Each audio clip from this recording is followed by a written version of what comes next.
Wait, so they're not voting?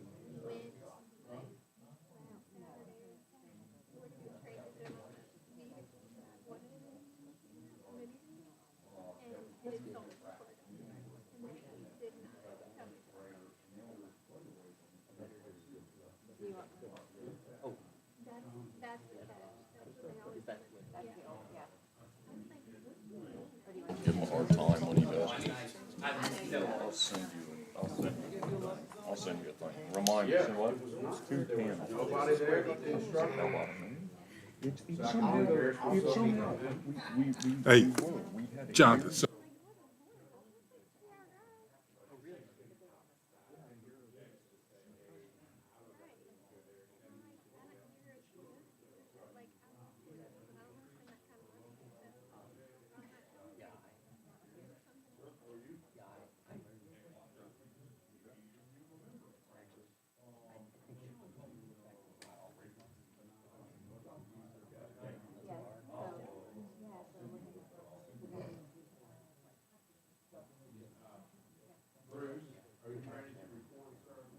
recording right now. We are recording right now?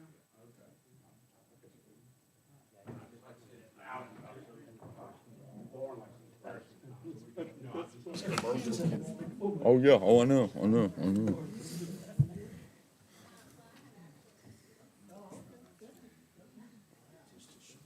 Felix.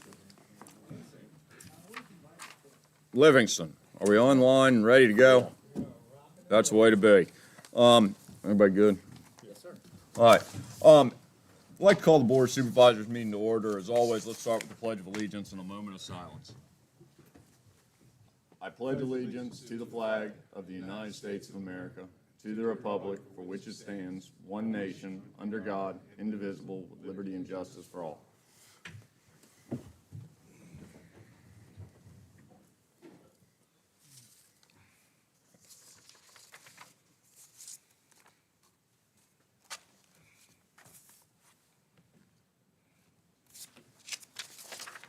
All right, thank you.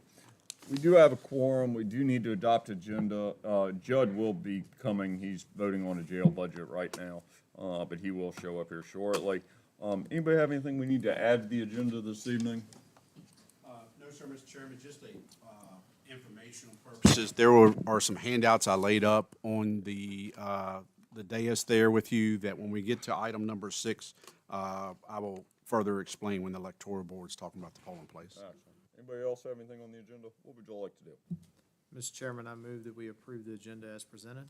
I'll second. Motion's made and seconded. Further discussion? Hearing none. All in favor signify by saying aye. Aye. Opposed, same sign. As always, public comment. Public comment. Anybody have any general public comment? Thank you all for coming. This is more than we normally have. That's not county staff. Anything online, Livingston? All right, we're going to do it again at the end. We're going to forego constitutional officers, county departments, and committees and organizations off a couple days. We're just going to skip it. The reports are in the packet, as everybody sees. Consent agenda. We have minutes from 1/28/2025, 2/05. 2025. Then we have supplemental appropriation number 15 for $156,700, and then we have number 16, which is the heat flock grant for $12,500. Anybody have any questions or thoughts or anything on any of the consent agenda items? What would you all like to do? Mr. Chairman, I move to adopt the consent agenda as printed. Second. Motion's made and seconded. Further discussion? Hearing none. All in favor signify by saying aye. Aye. Opposed, same sign. No special appearances, no public hearings. Hoover Ridge barn update. We got here fast, Jerry. Jonathan, please, tell us about the Hoover Ridge barn. Thank you, Mr. Chairman, members of the board. You may recall our last heavy snowfall, I reported to the board that there was a partial collapse. The A-frame portion of the red barn just gave way under that heavy snow. Since that time, we have reported to VACOR. We did actually the same day. Anytime we have structural damage, so we can get a claim right away. Thanks to staff for safely getting out major items out of that building. I think Mr. Wilkes as well, as a building official, he is tasked with safety of buildings, so he did the proper notice. We also worked as a team to get safety fence up around it, so keep the building secure. We had our engineer, one of our contract engineering services, specifically WW Associates, who is doing the engineering for the Hoover Ridge project, the expansion plan out there. He was up for that meeting, so we asked him to come out and look at the building as well, since he is a PE. His comments are in the packet for you all to review, as well as the adjusters' feedback and claim payout. I will say under the claim, they broke it down in categories, but they don't give you money in categories. They will give you a lump sum. So right now it was at 101. I will say they allow for extra or miscellaneous, and what would fall in that category, the security fencing that we put up. So we did submit that to them to hopefully get a revised claim. Tilly did tell me today that there's someone who's at the supervisory level above the gentleman who looked at this, is reviewing that before they will essentially send us the check for the claim. that include security fence around the barn and around, the Carpenter Pavilion? Yes, What I think about- it was a little over 4,000, wasn't quite $5,000. What so. about the pod that they're using? The for pod, we storage? did not, I think Parks and Rec, that was their Would own. that go as an addition to the claim potentially? We can try. So if you'll Somebody get else- that, I mean, if you get that's- that to me, we'll send that over tomorrow, please. All right.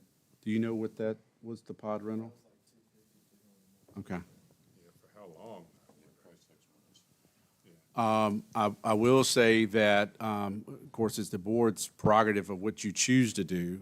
Staff has reviewed everything from the engineering letter to the actual damage to the building itself, as well as the insurance. I don't think there's any, staff would not suggest trying to shore up and rebuild. I think cost analysis of that would prove to be a negative investment, and staff's recommending that the Board of Supervisors authorize county administration to move forward with the demolition of the Hoover Ridge barn and begin exploring costs to construct a new maintenance building at the location. I think that's something you can have as a discussion item in future agendas. If you want to talk dimensions, what your expectations are. Certainly what we were looking at initially was whatever the size of the current barn is, not to expand it any further. I believe it would be keeping close to the same dimensions. So we will be looking at a concrete slab and the shell of the building. Potential maybe groundworks if you wanted to consider that as a future office, but not finishing it off at this time. So if you want to take separate actions or include that in your action, staff, if you do approve demolition, we will begin that next step, but then we will start exploring options to bring to the board for discussion and input. Jamie Wilkes, do you have anything to say about this barn that's worth mentioning that Jonathan missed?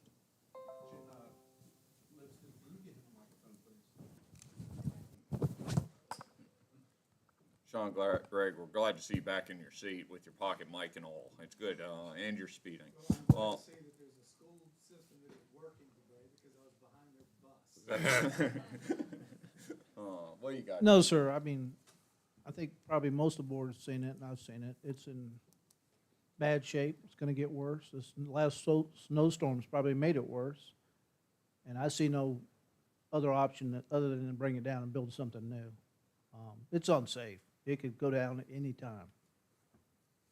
Now it has better drainage though, so it's doing better. And the roof drainage is good. It's It's kinda not getting going where we beat. want it. Jerry, you got anything? All right, I'm pretty clear about this one. I think we burned that barn to the ground. It's got a bunch of metal siding on it. The barn wasn't a very good barn before. It's not historical. It's not on the registry. We can come up with something that Parks and Rec will use for many years moving forward. My comment to Jonathan earlier was, and to Brian and basically everybody, is we should do like a 50 by 96 clear spanned wood structure. And that's just one avenue to explore on the replacement side. And I think we should go down the path and start to try to identify replacements to this, because Parks and Rec has a significant amount of equipment that's an investment from the county in keeping them inside, and there's some other things that Parks and Rec wants certainly, but we need to go down that path. The burning it down is easily the cheapest way to do this. Somebody with a big hoe will go in there, grab all that metal, put it in a dumpster, clean up the little bit of wood debris, and just be done with this. That's where I'm at. You got any Yeah, issue with no, that? I think that's the way to go. I see no redeeming value to what's out there, Zero. unfortunately, but It worked well as a barn for a long time. Optimally, as any farmer knows, post in the middle of a barn makes it a pain in the neck. We'll come up with something that's better that'll stand for another 100 some odd years. It worked well for a while. yeah, I'd like to hear from Parks and Rec and stuff. I mean, maybe where the barn's sitting now is not the ideal location for it, too, you know? I mean, maybe Parks and Rec thinks it, you know, Go ahead. We have water and electricity. okay, yeah. The only one, and Jonathan and Brian have been looking at concrete already and gotten some pretty high quotes, and I know Jerry's been looking, and Jerry also got some prices, just preliminary, exploring on metal buildings and things of this nature, but we gotta go down the whole path, the correct way. I'd like to see, I mean, we get 101 back in insurance. I'd like to see us spend something less than $250,000 to put this thing up. That site is fairly centrally located in Hoover Ridge. If it's a nice barn, then it will be something that we can be proud of as a community. And the other one, I'd like to see it be like $250,000 and just be done with this and move on. A farmer could build it certainly cheaper, but there are different requirements for this side of the world. And that's just what it is. Yeah, and concrete is not cheap now. Yeah. I just. How did high some- do you see it? 22 a square? 22 a square is one of the quotes that I got. That's pretty miserable. It's like 118K or something. Yeah, I did a 36 diameter base for a grain bin in the fall, and I was able to get down 21,000, but I had bids at 28,000, Yeah. 30,000. And that's not it's not near what that area is No, gonna that's be. correct. That's correct. I think we need to, there's certainly a lot more steps that have to take place as far as a new site, concrete, new design, all of that. Right now, there's no redeeming value. It is a little bit saturated out there, so if we could burn the dang thing down, now is the time to do it where there's no spread, and we can just move on with this. Everybody good? Yes, sir. We probably Yeah. do need to do a Yeah, motion to. Mr. Chairman, tear it down. I move that we authorize the county administrator to move ahead with the demolition and begin exploring the cost of getting a new building at the location. Second. Motion's made and seconded. Further discussion? Hearing none. All in favor signify by saying aye. All right? Opposed, same sign. Thank you. Now you can go dance, Jerry. It's gonna be good. A polling place change. Ms. Eames, Mr. Smith, please, tell us about what we're changing, or would like to change.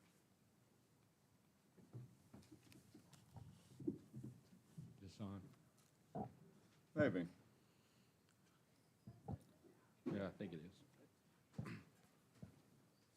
Thanks for having us today. I'm Jim Smith, appearing in my capacity as Chair of the Electoral Board. Our Secretary, Brian Mitchell, is here. Our Vice Chair, Mike Sharman, is in court in Bedford and can't make it. He sends his apologies.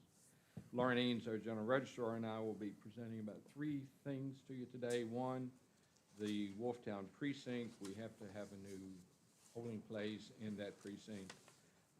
Lauren will update you on the status of voting patterns in the county after this last general election to let you know what's happening.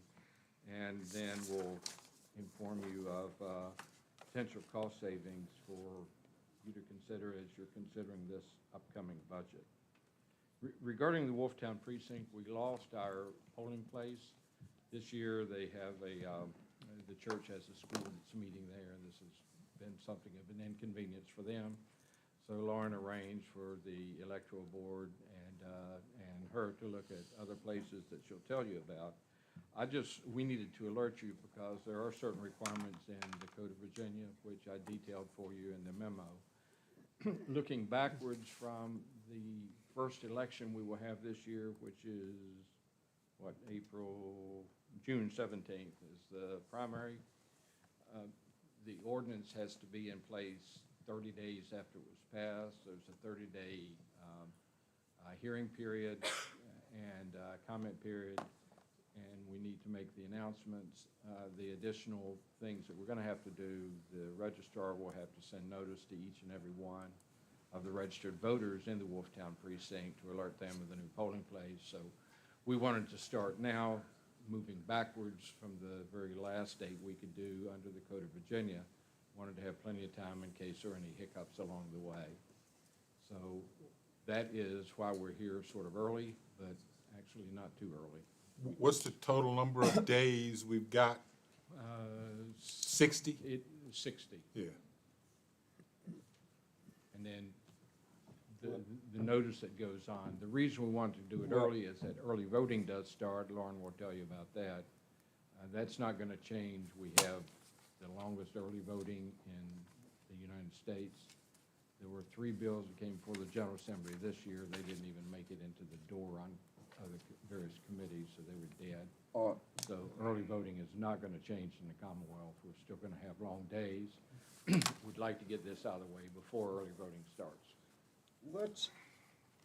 Jonathan wants to go down the path on Hannon's, prepared, and Sean's gonna agree with him, hopefully, prepared documents on an ordinance that lines out, that it's been handed out to everybody and highlighted, which makes it even easier. Isn't there a second part to this whole thing pertaining to Graves Mill precinct? Possibly, but the requirements for notice would not change. All right, you wanna talk about what you're thinking with Graves Mill precinct and the combination of the two, so that, Kind of sets that up, and then I'll- all right, then let's go down that path before we go too far into the legal side. All right, so, we as a board and myself discussed possible locations. We reached out to a couple venues in the Wolftown area to try to find a place that we could relocate this precinct to. And we ended up visiting Rose Park United Methodist Church and the Wolftown Ruritan Club. We're recommending to the Board of Supervisors that we adopt Rose Park United Methodist Church as the new polling place for the Wolftown precinct. Our reasons for that, some of the supporting reasons were that the building's relatively new and in great shape. The space is fully compliant with the provisions of the Americans with Disabilities Act and similar provisions that are required of polling places. It's ideally suited as voters who are unaware of the change, like some that might not get their notice or pay attention to it. It's so close to the old precinct that they should be able to see election signs and it wouldn't be too much of an inconvenience for them. The last day that the ordinance could be passed, Jim touched on this, is 30 days prior to the June 17th election. And we're trying to get this done as quickly as possible just to allow for times for mailers that need to go out for the new precinct. It needs to go out to roughly 1,100 people in Wolftown. And then if other changes are made, it would affect Graves Mill also. And all of this we would like to get done ideally before May 2nd when early voting starts. How many are up at Graves Mill? You got 1,100 at 91. 91 at Graves Mill. All right, keep going, please. Okay, so talking about precincts, polling places, and voting, I was just going to update you guys briefly on some of the numbers that we've seen over the last election. So Madison currently has 10 precincts. It's 9 on election day, which are listed on the screen on the chart there. And one of them is the central absentee precinct, which is operated here out of my office. To account for the voting, Madison's got approximately 10,800 registered voters. Which is conducted, so the cap voting's conducted in my office, and that's easily become our largest precinct since 2020 when early voting started. The general election in this past November saw 8,500 registered people cast a vote in Madison, which was 78.9% turnout, which was really well for the state. But out of that 78.9%, 4,142 of them voted early with us in our office. So that accounts for 48.7% of the vote total. We're hitting almost 50% here, which really tells you that the 9 precincts that we have is probably too much. Everyone used to have to go to those places. Now 50% of them are voting with us. And that number is only increasing over time. We started at about 30% the first year, which is what they projected we would see by year 3. So we hit that year 1 and, of course, are just constantly going up. Everyone who comes in raves about it. They say how easy it is and how much they enjoy it and that they'll be back to do it in the future just for the convenience. So as you guys can see, we're getting close to half of our voters before Election Day throughout the county. Early voting's definitely here to stay. The bills that were introduced this year that tried to reduce the number of days in early voting died immediately almost and didn't really go anywhere. Any questions on that portion, vote turnout, or anything in regards to that information? Keep going. Okay, I'm going to turn it back over to Jim. Thank you, Lauren. As you can see on the chart that we had of the precincts, if we were starting with a blank slate today and had to create precincts for the county, I think that we'd probably come to the conclusion that we would have 4 and they would meet in each of the public schools. And the reason for that is number one, convenience, number two, 4 is just a good number. The Code of Virginia requires that a precinct have it, or there be at least 200 registered voters in a precinct before it becomes one. If it became a precinct before and it's fallen, as is Graves Mill, that doesn't mean that you have to abandon it. It just means that if we're starting today, we'd have to have at least 200, no more than 5,000. And so Madison puts us in a place where 4 would be good. And that, we would come up with 4 for the reason that if you look around where our precincts are, we're just really constrained by the polling place in a precinct. But with that having been said as introduction, if we look at the fixed costs only and not the variable costs, because the variable cost is going to go with the voter everywhere they are. Our fixed costs are the cost of rent, the cost of the number of poll workers we have, and you have to have at least 3, and the cost of programming the equipment, the allocated cost of the logic and accuracy tests, and we would also we try to allocate costs of our fixed assets, the touch writers, scanners, poll pads. But that's a sunk cost, so we really don't need to look at it because that's a cost we've already incurred. So if you look at that, you see that our fixed costs for most of our precincts that just have 3 people, certainly for Graves Mill, it's $1,268. In addition, as we'd mentioned to you the last budget session, the Board of Elections determines when we have to buy new equipment. And we're coming up on the age, I think for planning purposes, we'd thrown out 2 or 3 years. Last year, we're still there. The cost of that equipment through our current vendor, and we have no desire to change vendors. We've been very happy with what we have. We don't have to pay for storage. We don't have to pay for transporting it. It's good equipment. But the touch writer, the poll pads, and the scanners for the Graves Mill precinct is going to look at $16,800 at today's prices. So that's something we can anticipate having to spend in the next 2 or 3 years. And as the electoral board, we thought that we would be remiss in our duties if you did not inform you of that, given the fact we're going to have to send notice out now for Wolftown. And the marginal cost of sending it out, should you decide to consolidate based upon these numbers, we just wanted you to know about it. We've been remiss if we didn't. The board did come to the conclusion that we would present you with all the numbers and the pros and cons, but the board is not prepared to make any recommendations with respect to the consolidation.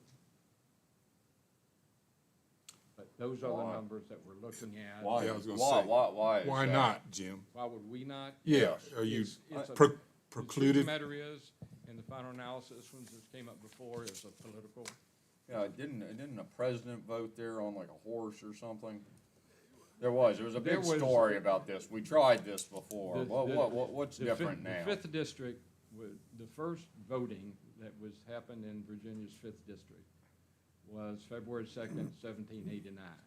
Graves Mill, which was not where it is right now when it voted, was a precinct at that time. And that controlled the outcome of that election. And actually, historians would probably agree it controlled the fact that we have a republic now. Madison was elected. People knew, the Anti-Federalists knew that Madison would advance the Bill of Rights. And 2 holdout states decided to go forward with ratification of the Constitution. So that election right here in Madison probably determined that we are, in fact, a republic. That's why if you would go forward to merge them, then we strongly recommend that you call this new precinct Graves Mill. Oh, okay. All right. Jonathan, why don't you, or anybody have any questions for Jim or Lauren? Oh, well, Go. so Jim, so it would save us $16,000, probably a couple of years from now. Yeah. So if we've got to look that in the face for all the other precincts? Yes, Oh, good. maybe more. No, that's just until they lobby and say that what we're doing now is not good, and we switch back to the touch screen, and then we can switch again here in another Okay. 10 years. Yeah, It's a good. Here to stay for a while. Well, there you go. You Good. know, yeah, Maybe 2 to paper's 3 good. is We like- optimistic. We like paper. But Uh, if you look at the fact that that Except for straws. Graves Mill is like the rest of the county, we're looking at 50% Oh, early no, voting. that's crazy. And you start dividing the fixed costs among the number of voters that Oh, show yeah. up, it's a big number per ballot. I mean, it's $50 a ballot. Jonathan, please. All right, we're gonna co-wing this with Sean Gregg. So legal has prepared some documentations. You have before you 3 items. One, should you wish to move forward, is the advertisement. So that's a 1-pager that says notice of proposed polling place change. I do want to preface that none of these documents have been prepared at this time. They can be modified, but none have been prepared for the consolidation. If that's the way the No, board hold wished to on. go, That's yeah. where I want to, hold on, that's where I want to start.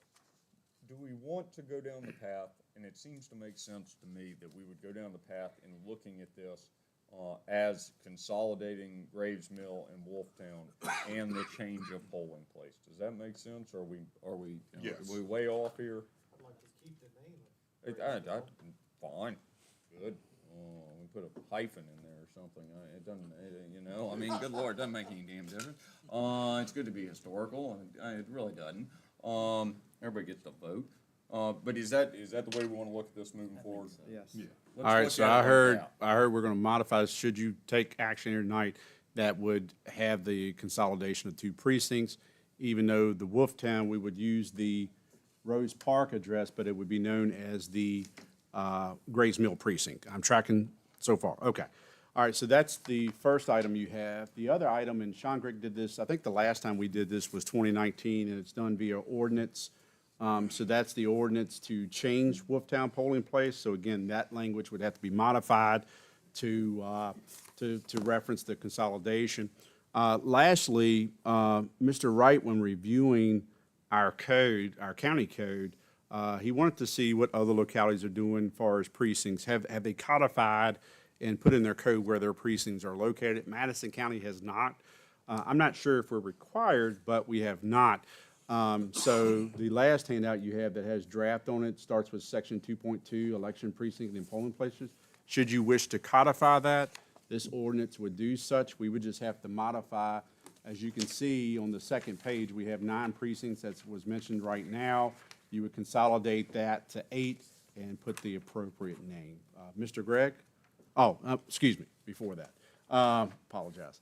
The advertising dates, I believe the electoral board, Mr. Smith had on the screen there, kind of the last date. I think it was a May what was the date in May? there. May 2nd. Thank you. What legal has prepared here, if you so choose to take action tonight, we could advertise this and run it from a period of February 18th through April 8th for solicitation, one, making the public aware, and the public hearing would be held on Tuesday, April 8th, to get that feedback as well as any written public comment in advance.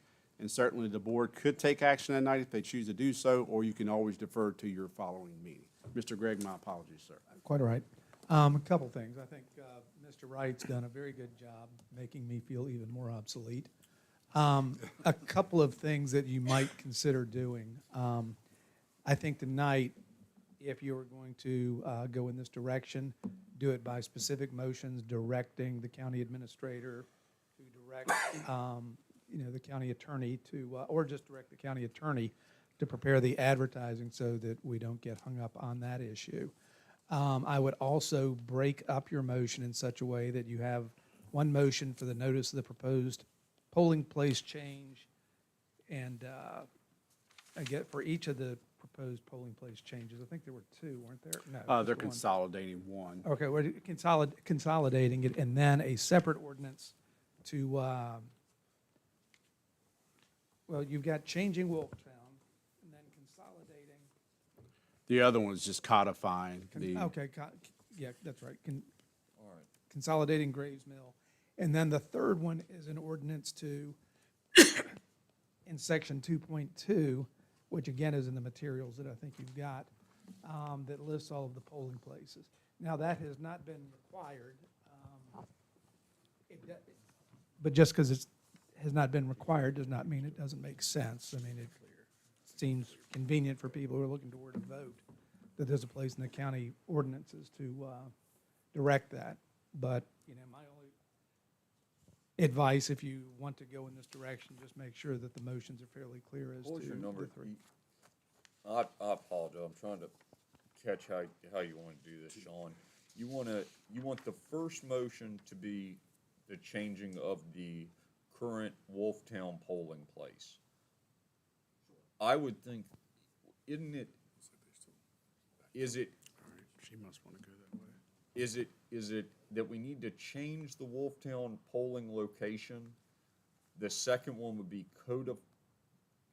codifying with the abandonment of one location? I see your point, and candidly, Because I would think that we have to change, the first motion should be to change 2 locations. I agree. The second would be to codify the 8 existing, or the 8 new, or not new. The just 8 existing polling- consolidated. The eight polling places And then in the what's your ordinance. third? I think it's just those 2, actually. I Okay. think you can do it that way. Okay. Well, and I think the third was the authorized county attorney to Oh, yeah. prepare the Oh, public yes, That's right. notice. That's right. Yes, all right. With the proposed timeline that you laid out in this or handed laid out, but you conveyed in this memo. Yes, sir. All right, who has questions about this? Anybody, you seem to have questions about those. I think this is a good idea. My question to Lauren and Jim might be if we kept the name of Graves Mill, which you all have heard me say last year this time, Graves Mill is a very special place to me. Would that be confusing to voters? You're voting at Graves Mill, but Graves Mill polling location is in Wolftown. I think we can clarify that in the new voter notices that go out. We can explain that the Wolftown and Graves Mill precinct have merged. It's now referred to as it's now called Graves Mill. Yeah, And located at Rose Park United Methodist Church with the address. okay. And then we'll, of course, we'll run a newspaper ad and some public notices and stuff on our part as well, just notifying the public of this change once it happens. Yeah, every voter in the affected areas will get new voter notices with that. We can explain it there, and then we'll run our public notices and stuff aside from all of this Yeah. that tell the public. And then after that, they'll get new voter ID cards. Yeah, and I think that takes care of the issue. One thought, you might want to reach out to the Madison County Historical Society if they want, rather than, I guess, to kind of preempt any objections to this. You know, if you want to install a plaque at the existing polling place, that might be a lot easier than, you know, what you might otherwise be facing. All right, I agree with going hitting them. What other questions we have on this? Would we just do a motion for the advertising now and then consolidation after the hearing? To prepare the ordinance for you to take action on and for the public to consider.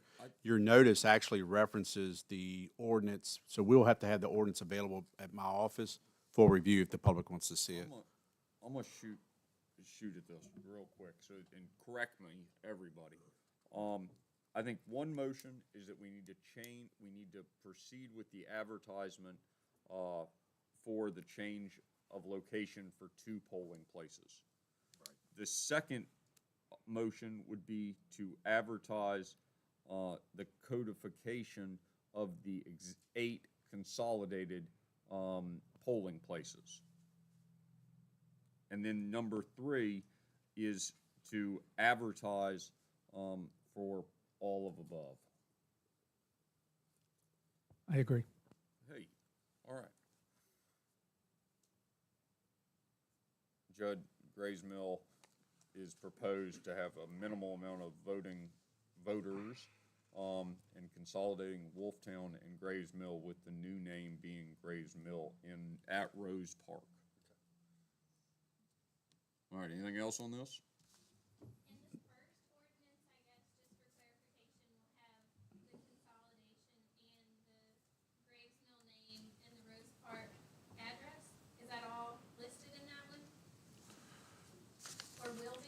My understanding is you want the precinct to be Graves Mill, so we would do, that, I don't know if you had the handout from earlier, I knew. So if you look at number 6, it's highlighted, that would change from Wolftown to Graves Mill, but it would have the Rose Park United Methodist Church. Being that it would say Graves Mill, every one of those precincts would be known as that precinct per the code if they codify it. It's a, Would it be just as easy, rather than getting confused on the geography, just doing it with a backslash? wait, yeah, Wolftown Graves? Yes. Yes, I agree. The question I kind of come to is and it doesn't particularly matter, but we are essentially abandoning one one polling place, and no matter if we call it Graves Mill or we abandon either one, we can abandon. The rationale goes with the 91 at Graves Mill, but it looks like we're keeping Graves Mill, changing location, but abandoning Wolftown. But it doesn't really matter. Right, and again, I think the way you solve that is you probably list it as Wolftown/Graves Mill, and Agreed. that gets rid of a lot of confusion. I agree with that. What do you think, Dustin? Yep. Yeah, I mean, the name's still there. Yeah. Yeah. And then everybody's together. Oh, wonderful. So I'm hearing Wolftown/Graves Mill, is what I'm hearing. No, yeah, I think we're going. I think it was the other way. Is that I've confused it. So let me get if I can poll the electoral board and restaurant, so Graves Mill/Wolftown. Is that the board's desire? It's our desire. They don't have an official recommendation. It Okay. sounds like so. Yeah, that's what we're going with. Okay, All right. All Thank right.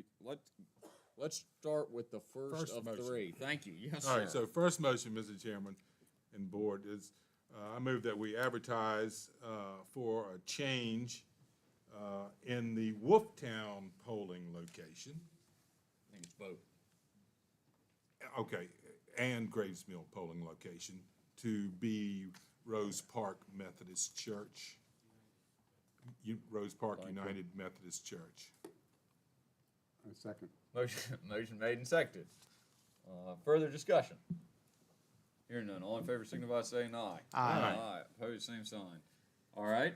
Number 2. So I move that we advertise to consolidate the polling places at Graves Mill and Wolftown. Second. Motion made and seconded. Further discussion. Is that calling it the Graves Mill / Wolftown Renaming polling it to, places? Graves Mill / Wolftown. All right. Other discussion. Hearing none. All in favor signify by saying aye. Aye. Opposed, same sign. All right. Number 3. Number 3 was a move to direct the county attorney to draft the ordinance to codify it, same. And the advertisement. Oh, and the advertisement, yes. Which understood that public hearing will be April the 8th. Yes. Okay. 2025. Second. Motion made and seconded. Further discussion. Still good, Sean Gregg? I think so. So the one you just did is what I'm going to call the omnibus, just because I like to use that word. Good. Yeah. Show Went us to how college. smart you are. Yes, good. That is referencing section 2.2. That's this one, correct? Yes, sir. Correct. And then didn't we have, the first one we did was changing the polling place Right, to Rose Park. to Rose Park, okay, and so now we have one left, and that's the, Advertisement. that's the advertisement, okay, good. All right, motion's been made and seconded. Further discussion. Hearing none. All in favor signify by saying aye. Aye. Opposed, same sign. Thank you all very, very much. We look forward to the public hearing. Oh, all right. I cannot encourage you enough to involve the Historical Society, because I think the fact, and Jim, I think that's a good point, if that is in fact, one of America's original polling places, that may have some historical significance. Y'all want to reach out? Y'all don't. Understood. Well, You do, sometimes you do the best you Do can. y'all, do y'all wanna reach out to them, to the Historical Society? Yeah, because we were gonna reach out to the election officials too, so we can just send the same email to both. Anything else on that one? Just one, and we'll handle it further down the road, but at some point, we'll have to draft a lease agreement with Rose Park Methodist, United Methodist Church. And I have that in a document form that I can get to you guys. Are we Okay. talking about the same rate for rental? Oh, that's right. I guess I was going, do we need something from United, from Rose Park saying they agree to all this? I have it verbal now. I was thinking we wouldn't do that until this was finalized on April the 8th, but do I need to go ahead and send that? Yeah, I would. Yeah. I think it would be helpful to get them committed to this. 100%. Yeah. 100%. Yeah, if we can get that lease agreement for Sean and or Hannon to look at, and if they are fine to form, then if they can ink it, of course, it's not ratified until the board approves it, but at least their signature tells us they're, like you said, agreed to it. Okay, I'll send that tomorrow, get approval, and then. Or if you want to send it to me, I'll get it to I legal. mean, we should be able to work off of previous ones. It hadn't been that long since we've done one of these. Yeah, and we just updated them all in the last year or two with the rate change, so we've got that. This is a very small nit, but I think with the Methodist Conference, they cannot do that locally. They're going to have to do that through the conference, which I think is still headquartered in Richmond. My point is, it's not as quick a process at the church level as we might think it is. Y'all don't have any idea how hard it's gonna be to get that, do you? Y'all have any idea of how hard it is to get that, or a time period? Because if we get too far and it flounders, then we got problems. Who I've been working with directly, she took us in and said yes and had talked about it at a board meeting, so she didn't mention any of that and seemed like it would be pretty quick, but I can ask for a time frame. It should be rubber stamped, but it's No, not no. as though it comes across the minister's desk and he signs it. He's got to send it up to the bishop. Yes, sir. Anybody else, anything else? All right, good, thank y'all. Joint comprehensive plan meeting. Yes, and I do want to recognize we have our Planning Commission Chairman, Mr. Carpenter's here, and I believe Mr. Nichols has spoken with Mr. Carpenter in advance. Initially, Mr. Chairman, you and I had spoke about the Board of Supervisors and the Planning Commission having a joint meeting to review, discuss, make recommendations, whatever, for the current draft comprehensive plan. We looked at that workshop for March, and it's really busy. So the recommendation from staff, and I believe that the Planning Commission Chairman would be in agreement, is if the board would so desire to hold that discussion during your already advertised joint meeting in March, being that that advertisement is, and Sean can correct me on this, but normally you advertise and you have public hearing, that's for your cases. It doesn't mean you can't have other items added to the agenda to approve, discuss. So I don't believe we have to advertise the agenda in advance. We'll advertise it, as an item, but Just they can add that to the agenda that night if they want to. It would be cleaner to have it in advance rather than amending, this day of the meeting, but, Right, so I asked that in wrong. So we'll have it on the agenda that goes out. As long as you all are fine, I believe we're fine on advertising, because that's a normally joint held meeting. And you have two cases that night. One is what I would refer to as a simple case for Anabaptists. I think it's their stormwater stuff. You've heard, some of you have heard that through the workshop. It's right there on 29, just past the campground. It's a back lot. So Alan will have a good report on that. The other one is Mr. Heggie. That's the one who has the entrance on 29 right across from Coop Lane. And I'm sure that might have some discussion. But those are your two cases that night. And then you can slip right into your comprehensive plan. He's got conditional B1, he's gone and proposed that, he wants B1 straight, no conditions. And there was I think I've mentioned to most of you, there was an accident there a couple weeks ago, and that one will be interesting. Steve, does this work for you? Yeah, that's fine. the planning commission has spent a immense amount, the planning commission, a bunch of committee members have spent a bunch of time on this. I think everybody going through it all together, it only took y'all like 5 or 6 regular meetings on Mondays to go through it, so we should be able to do it in like an hour and a half. Yeah. So we're really gonna cover some ground. Has Alan sent the updated version out Of the agenda, of the comp Comp plan? plan. I don't think, I haven't seen it. I'll reach out and ask, to He's- have that. He's gonna send, and they went through, last week was the last one, spent 5 meetings going through the whole comp plan, the whole planning commission. Alan has an updated version at this point. I've asked him to send it to the whole planning commission and then us. It would be helpful if everybody reads the dang thing, so you've got highlighted, and Peter Work's been over it meticulously, for grammatical issues, so hopefully we don't see a whole lot of those. But if you've got an issue with different things that it's said in it, we should be able to address it, and then hear from the planning commission, and then we can talk about it. Everybody good? Anything else? All right, next, Jonathan, Meadows Lane. Yes, sir. Mr. Beto, who's here tonight, have reached out to make a request for the Board of Supervisors to consider abandoning a segment of Meadows Lane. Kim, can you bring up the GIS? I can talk through this.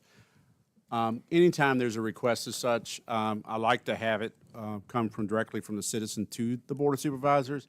Mr. Beto has, I believe he has maybe a survey or a plat, as well as I've given him the pointer to illustrate where the current end-of-state maintenance is. So for you all, for awareness, you go up the old Blue Ridge Turnpike. If you made a left to get to Meadows Lane, you got to turn on Quaker Run.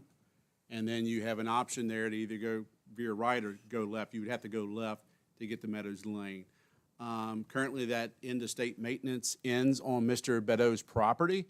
He is asking for that to end just before his property. So if you may, Mr. Chairman, can we ask Mr. Beto to come up? Please come And up he to the has mic, the Mr. Beto. laser pointer that he will use for the back screen without burning someone's retina. That's a pretty strong laser pointer there. Mr. Beto, thank you, sir. Good evening. So what I'm looking to do is end state maintenance right there where the property begins, in abandoning, it's about 110 feet. I'd like to be able to keep the fishermen and the trespassers and the Google GPSers off my front door. And with the state road being there, I can't do anything about that. And just for further clarity, and Mr. Beto certainly lives up there, could speak to this. There is a deeded easement, we believe. So the next driveway, you see there's a fork in the road. So it goes to Mr. Beto's there at the bottom, goes on up to Mr. Meadows. But that extension dead ends there at Bonnie Dixon's. I believe they have a deeded easement, so I don't believe this would affect, but that's a legal opinion, not mine. The way this process would work if the board wants to entertain, we don't get a lot of these. I think the last one you've abandoned was a section of road that hadn't been used in like 50 years. It was Clore Road. So the way it works is the request comes in, the board considers it. If you want to move forward with considering it, you would authorize us to advertise for a public hearing as well as notify VDOT. The public is made aware of it. Should the board want to act, you do so via resolution. We would give that to VDOT. They would come out and do their field assessment and whatnot and essentially honor that location and make that change to their system. So, Mr. Beto, you think that putting a state maintenance sign right there at your property line is going to stop the fishermen and the GPSers and all that stuff coming in there? Certainly not. I've been dealing with VDOT on this for about 3 years now. Yeah. And we've actually moved the end state maintenance sign all the way to here. So how is this gonna solve your problem then? I can put up a gate at that point, because right now I can't put up a gate because it's a VDOT road. It's a state road. The next question he's gonna ask is, Yep. what are you gonna do to Accommodate. accommodate, accommodate Bonnie with the gate and the Dixons? Since I they- wouldn't close it. All right, there you go. All right. The one that I'm thinking, Mr. Beto has his plat that shows Bonnie's right of way that is deeded, at 15 feet. The thing that just came to me, though, Joe, if you go back to, I would guess that easement starts at the end of at current end of state maintenance now. If we move that end of state maintenance to your property line, then won't an additional segment have to be added to that right-of-way so that she can go to her property? I don't believe so. I will look at my deed through the record books in the county, but I believe it doesn't say anything about state. It says only the property. So wherever the property line is where her easement begins. What do you say? I used to do a lot of these, and until you have complete agreement among the landowners, you're opening a can of worms. The unintended consequences with this relate in many ways to the peculiarities of Virginia's right-of-way laws. One of the issues, involves whether you can put up a gate, whether you can replace gates with cattle guards, that type of thing. If the neighbors are all in agreement, it's really not that big a deal. One of the issues, though, is if it is a state-maintained road, however theoretically that is, the width of it, could change, depending on what the state needs. If it is locked in at 15 feet, when she tries to move in a large piece of equipment or something, she could find that she is precluded from doing that. And I'm not trying to, advocate her case. I just know that the county would rather not advocate for any of the parties here. If all of the landowners are in agreement with this and they come up with a proposal that the three property owners can live with, then I think the county looks at it. But I think until that time, it might be a little premature for the county to embark on a course of action here.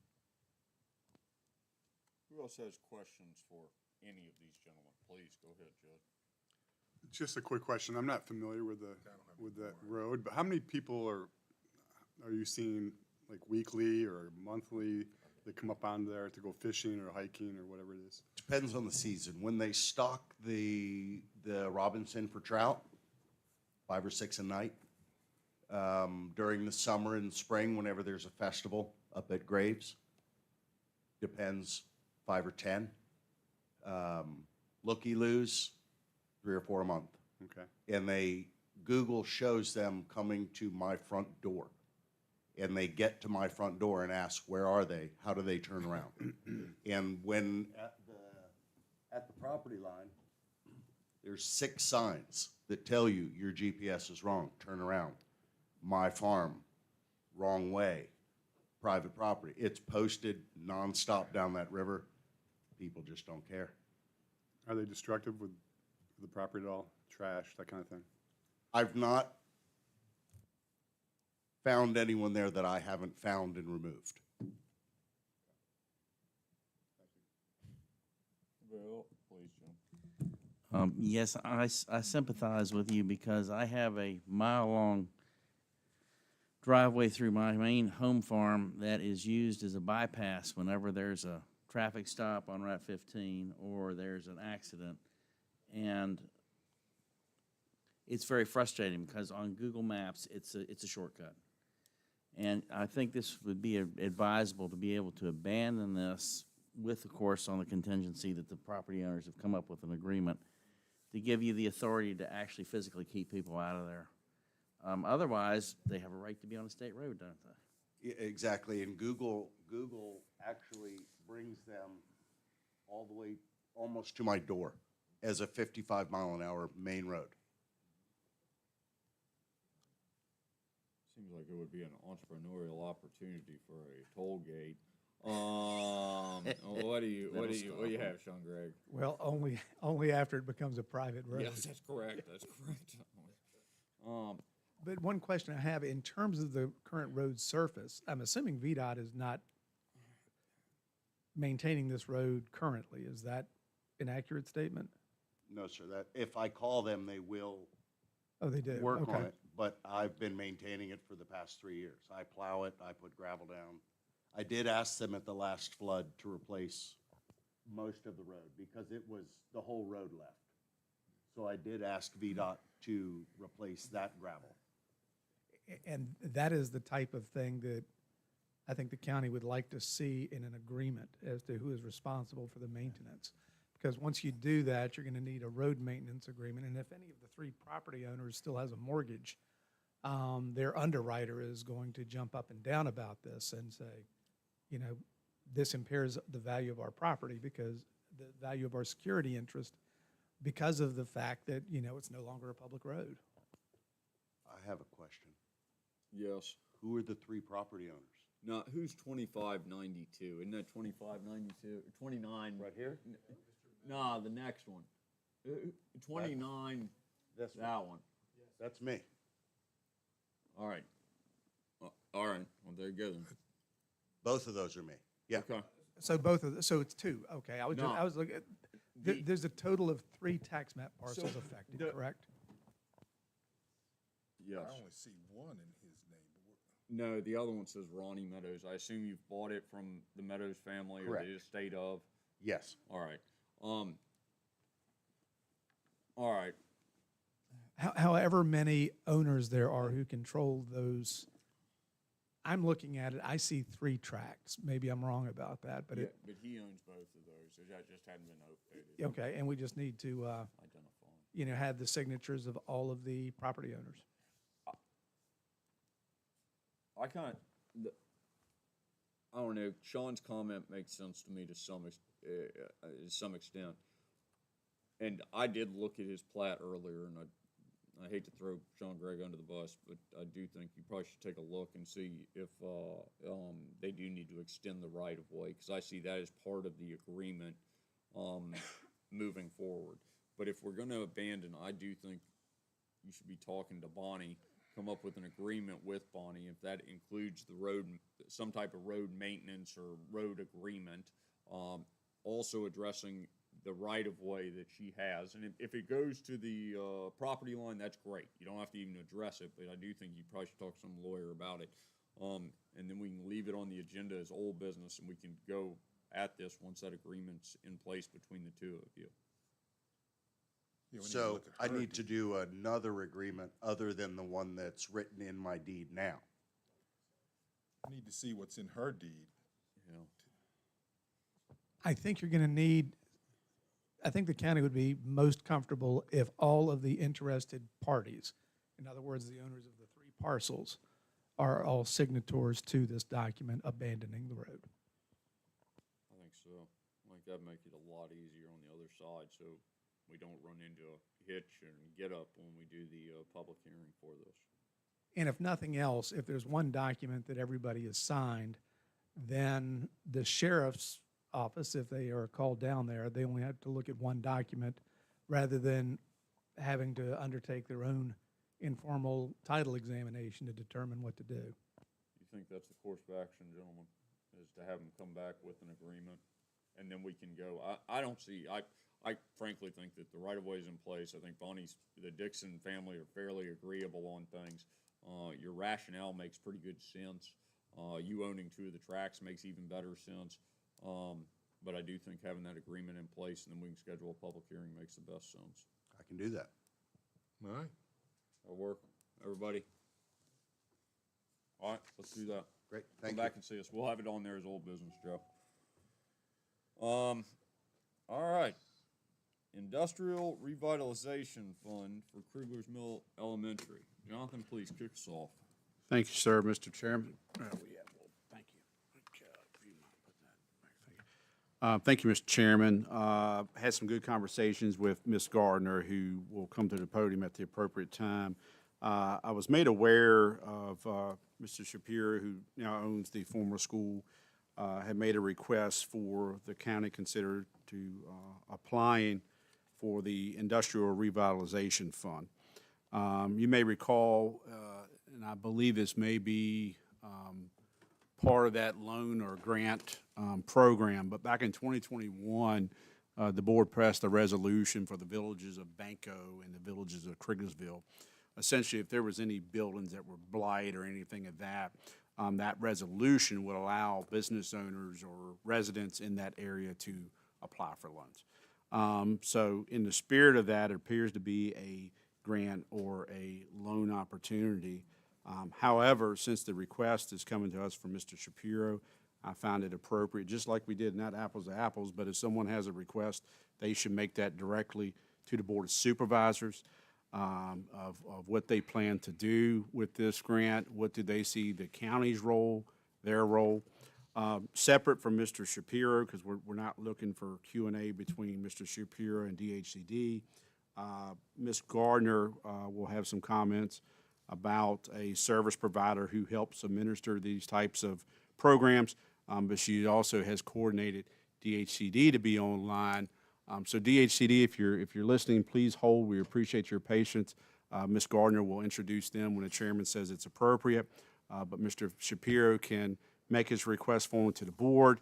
Feel free any Q&A, but certainly since it's a DHCD program, after Mr. Shapiro's time, when Mr. Jackson feels it appropriate to recognize the HCD, they can speak about the program that you have before you. So, Mr. Chairman, that's all I have to say on the matter at this time. Tell us this in a Hi there. Well, short and sweet way. short and sweet. First, I'd like to apologize for my informal dress. I was out at the school all day meeting with prospective contractors and figured I might get a better price if they thought I was a person who knew how to swing a hammer. So that is why I'm not dressed appropriately for this venue. This is a phenomenal program that was brought to my attention by another developer who's also renovating a former elementary school in Virginia. We are a small community and have all come to know each other. It is a very useful and exciting program. To answer a question I read from Cardi in the press, I'm not asking you guys to put a dollar into this. Merely a requirement is a resolution from the county government supporting the loan application to the state. And so that is my ask, if you will, is merely a resolution saying that this is authorized as the application for Madison County for this program. I don't want to steal DHCD's thunder in explaining how the program works, but in brief, it is a subsidized loan program made available to developers through the county that meet certain specific criteria. Among them, the redevelopment of schools are expressly called out as eligible projects, and so that is the manner in which this project is eligible to receive funding from the state. To give a brief overview of the terms of the program, it is anticipated to have maximum loans of $600,000. It requires a one-to-one match that would come from likely me and my investors, though potentially we would overlay some degree of commercial financing.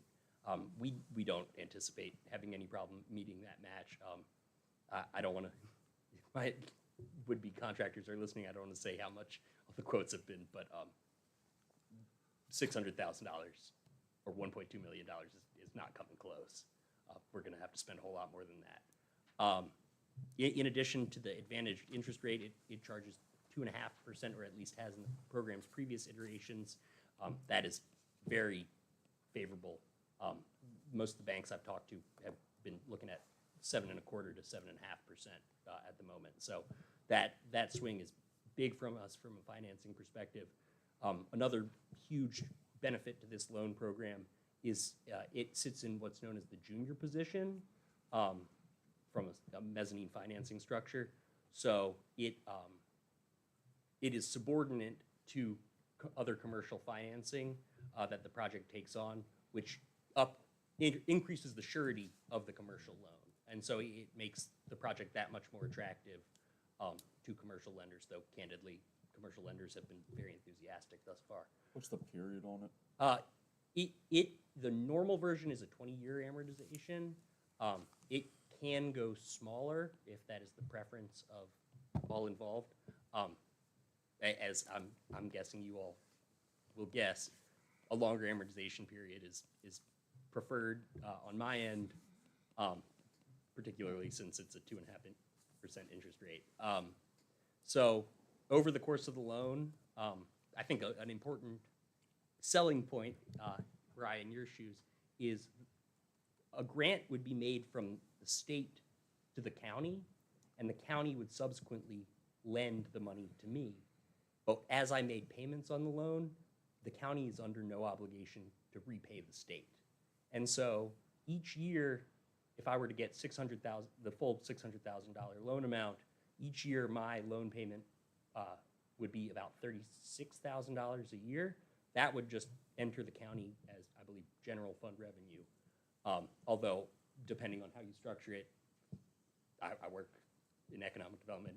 You may favor to place that revenue with your economic development authority. That's up to you guys. It can go either way. And not to steal Tracy's thunder, I know Locus, which is the new name for Virginia Community Capital, it has in the past administered these loan programs for a relatively nominal fee. And so 1% of the total loan value. So I would pay them $6,000 and they would handle the payment processing for you guys to reduce the administrative burden. I'm happy to answer any other questions you might have, recognizing that the true experts are on the line and present. Yeah. I don't want to get too far ahead, but you've kind of thrown a pretty good kink into this. The 36K perspective, I'm way ahead. If we use Locus to administer, would we be able to utilize the same way from the state? Yeah. Yeah. What question do you have, Cardi? Oh, no, well, I wrote that down. The administration of this whole thing, I'd like to hear from DHCD to find out if the county is required to administer this thing, or Doesn't seem that way. Go back Let's- down. I was gonna ask, may I? Yeah, by all means. What I haven't feel heard like is, we're doing this. what's the amount you're looking to request? I would request the full amount, All right. Which is anticipated at 600. 600. $600K, okay. All right. Anybody else have anything for Felix on this super early state? Let's go to Tracy, and then we're gonna have Tracy introduce DHCD, and then I guess there'll probably be more questions, and we can pull Felix back. Tracy, please. Sounds good. So the way I see the Locust Company in this situation is working the same way as the Thomas Jefferson Planning District works with the Firefly grant that we got. Because for us, it would be a lot of staff time to administer the grant, because we would have to do it through the IDA. And right now, we have to gather the IDA, have a meeting, get them to approve it. Then they would have to open up another checking account and have to write a check to us back and forth for every month, rather than him paying the 1% to Locust to administer it. But that, again, that might be more Has questions for everybody, them. I think has everybody got this? Like, the traditional way this runs, is, and we've done these, I think for Woodbury has done one, have they done one? I think Plow and Hearth got one at one time. But those were pretty simple. Those were not a monthly thing. Right. Oh, it didn't seem complicated at the time. They were complicated, and the AP grants are too, but There's two directions it sounds like we can go here. We can run these funds from the state to the IDA, and then the IDA and us administer the payout to Felix. Or we can go with this company that hopefully somebody's gonna talk about at some They point. will. The We've been holding on. Locus, which is without the T, is a company that will administer this for a 1% fee of the total. Is that right or wrong? that is Sort of. correct. And I can introduce Jeff and Tori from Department of Housing and Community Development. If you guys are still online, that would be great. Yes. Hey. Yes, we're online. Can you hear us? Yes. Great. Yeah, we're happy to answer the questions. I guess the first question you had was regarding the monies if the IDA administered the loan to Mr. Shapiro and his group. So those funds would then go to the come back to the IDA that you could use for to set up what other localities have done is set up a kind of a revolving loan fund that would then allow you to make loans, similar loans to other developers that are doing kind of similar projects throughout the county. However, if you decide to have Locus administer the loan, actually those repayments would go directly back to Locus. They would not come to the county. So, and then we have what's called a redeployment fund with them. So they can also administer additional loans that are kind of similar IRF eligible projects in the future. So we have about $2 million of funds in there right now in what we call the redeployment fund. So if they administer it, those funds would not come back to the county in any way. Is this, and I apologize, this is Jonathan Week, County Administrator. I didn't catch the name. Oh, sorry. My name is Tori McGowan. I'm the program manager for the Industrial Revitalization Fund, and I also have Jeff Sipersky, who's our program administrator for your area for the program. Thank you for two reasons. I know how to address you, and our clerk's pretty adamant. She's taking down minutes over here, so thank you. So, Mr. McGowan, a couple of questions. What I heard you say, whether, you know, if one were to apply, funds go to an IDA, or if you have a servicing company for that loan, it would go to Locust. So is my understanding, this is all hypothetical because the county has taken no action at this time. If we were to apply and receive this, I guess it's a grant, or more importantly here, a loan, I thought I heard the monies that Mr. Shapiro would pay, the 36 whatever, over a 20-year period, sounds like that goes to DHCD. That does not come to the county as any revenue source. Is that correct? If the county administers the fund or the IDA administers the fund, then yes, it would. Those funds would go back to the IDA to then set up kind of a, like I said, a revolving loan fund. However, if Locust administers it, yeah, but those monies don't come back to DHCD. So it's a grant/loan is what we call it when it is a private developer who is the end user for the project. We make the grant to either the locality or to Locust, and then you would then make a loan to the developer. Okay, all right. I just want, for clarity purposes, this isn't something that revenue goes to the general fund for the county. This ultimately goes. No, it does not go to the general. No. All right. Am I confusing? We've done one of these revolving door loans before, entrepreneurial deal. If we administer it, we get the 36K, and it sounds like, and I'm sure there's some type of backstop that prevents us from just putting it into the general fund. But it sounds like we can make it into a revolving economic development loan for future projects. Yes, that's correct. Or we can go with the potential of this Locust group that used to be what? Virginia Community Capital. Thank you. And if we have them administer it, then they get the 36K for 20 years. Correct. They would set it up so that they would do one of these revolving door type of economic development funds that they would administer. So I appreciate. I don't think just for Madison. Provided that. No, it's a statewide program, so it could be a project anywhere. Certainly, if you had another project that would be eligible, that's something that we can take to them. They can bring projects to us, but we can also take projects to them. So I guess, and thank you for that. So I guess, and thank you, Mr. Chairman. The reason why I wanted clarity is to understand, because, like you and I take a loan out for a house or a car, you pay back who gave the note. That's why I was asking that question. Yeah. On the screen, Mr. McGowan, is the eligible applicants. So it's my understanding through this program, only local governments or the IDA, or maybe it's Locust, can apply for these grants. Mr. Shapiro, as the owner of the property, would not be applying. Is that correct? Right. That is correct, yeah, and that's why he's asking the county to apply on his behalf, so that the locality can apply on its own behalf if it owned the property and was redeveloping the property as a county asset, or a nonprofit or for-profit developer, but the locality is who has to apply.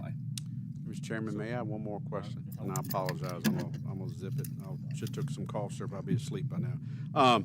So 600,000 is what I heard is kind of the number Mr. Shapiro is looking to request. We're not wishing bad things on Mr. Shapiro.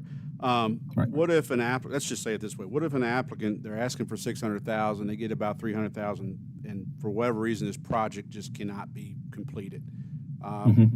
That money was loaned out, who's on the hook to repaying that? So it would be the developer. So in conjunction with that, we do, if the county decides that they want to administer this through the IDA, we would first develop a performance agreement that would be between DHCD, the IDA, and the developer.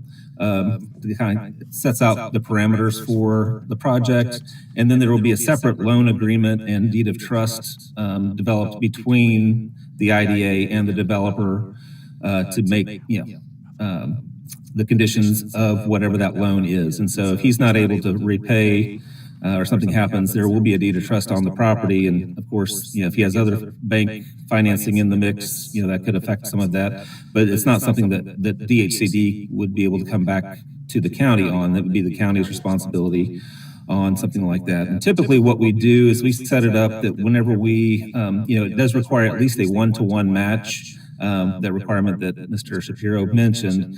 But we will also pay out any contractor receipts or invoices that are sent in. We do that all on a prorated basis, so all of our money doesn't go out. It's the first money in to the project. It's done on a prorated basis. So if we're a third of the project, whenever a invoice comes in, we would pay a third of that, and then he would have other funds either through equity or bank financing to pay the other 2/3 of that. So that's what we don't want to have happen is, our money be totally in the project, and then they get halfway through the project and are not able to complete it. So we do have some backstops and procedures along those lines as well. So your local match, you see on the screen under match, and the first line in blue, required to provide 100% one-to-one match from private or public sources.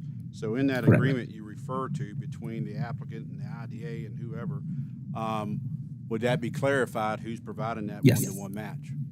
Yes, that is. So if it's, let's say, for example, it's a $2 million project, we provide $600,000, it will state that $1.4 million in match would be required from the developer in this case. And so that can include the acquisition costs that he's already incurred to acquire the property, and then any other hard and soft costs related to the rehab of the building.